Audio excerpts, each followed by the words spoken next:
கர்த்தருடைய பரிசுத்த நாமம் மகிமைப்படுவதாக. கர்த்தர் ஒவ்வொருவரையும் கர்த்தர் ஆசீர்வதிப்பாராக. இந்த 2026 வருடத்திலே கர்த்தர் நம்ம நுழைந்து கர்த்தருடைய ஆசீர்வாதத்தை, கர்த்தருடைய சேவையை செய்யும்படியாக கர்த்தர் நம்மளை முன்குறித்து தந்த ஆசீர்வாதத்திற்காக கர்த்தர் கொடான கொடி நன்றிகளை ஏறெடுக்கிறேன். இந்த வருடத்திலே ஆண்டவர் நம்மை ஆசீர்வதிப்பாராக.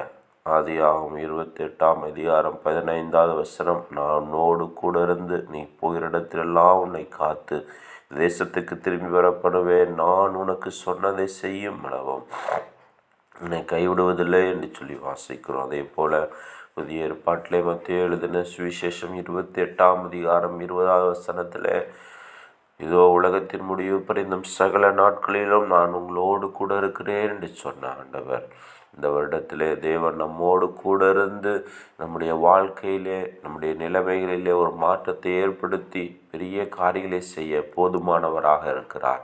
ஒருவேளை கடந்த 2025 வருடம் நமக்கு கண்ணீரின் ஆண்டாக, இழப்பின் ஆண்டாக, பிரச்சனைகளின் ஆண்டாக, போராட்டங்களின் ஆண்டாக, நஷ்டங்களின் ஆண்டாக, இழப்புகளின் ஆண்டாக, பலவிதமான சோதனைகளின் ஆண்டாக இருந்திருக்கலாம்.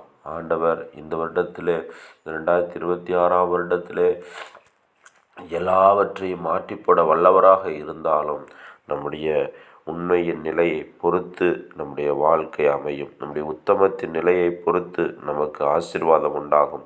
நம்முடைய விசுவாசத்தின் நிலையை பொறுத்து, நம் தேவனோடு இருக்கிற ஐக்கியத்தின் நிலையை பொறுத்து, நாம் வாழ்கிற பரிசுத்தத்தின் நிலையை பொறுத்து நம்முடைய வாழ்க்கையின் நிலைமை மாறுகிறதற்கு அது ஏதுவானதாக இருக்கும். நம்முடைய நிலைமையும், நம்முடைய வாழ்க்கை முறையும், நம்முடைய எண்ணங்களும், நம்முடைய சித்தங்களும் மாறாத பட்சத்திலே நாம் இந்த வருடத்திலே தேவனுடைய நன்மைகளை பெற்றுக்கொள்ள முடியாது. ஆண்டவர் நம்மோடு கூட இருப்பார் என்று சொன்னால் நம்முடைய வாழ்க்கையிலே ஆண்டவர் புதிய நன்மைகளை தந்து நடத்த போதுமானவராக இருக்கிறார். ரோமருக்கு எழுதின நிருபம் 12 நாம் வாசிக்கிறோம், நீங்கள் இந்த உலகத்திற்கு ஒத்த வேஷம் தெரியாமல்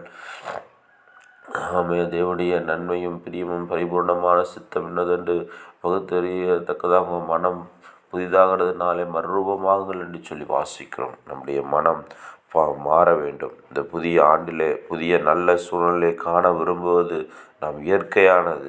புதிய நன்மைகளையும் புதிய சந்தோஷமான காரியங்களையும் மனம் வாஞ்சிப்பது சகஜமானது. ஆனால் எதிர்ப்புகளும் ஆசைகளும் புதிதாக இருந்தால் மற்றும் எதிர்பார்ப்புகளும் ஆசைகளும் புதிதாக இருந்தால் மட்டும் போதாது.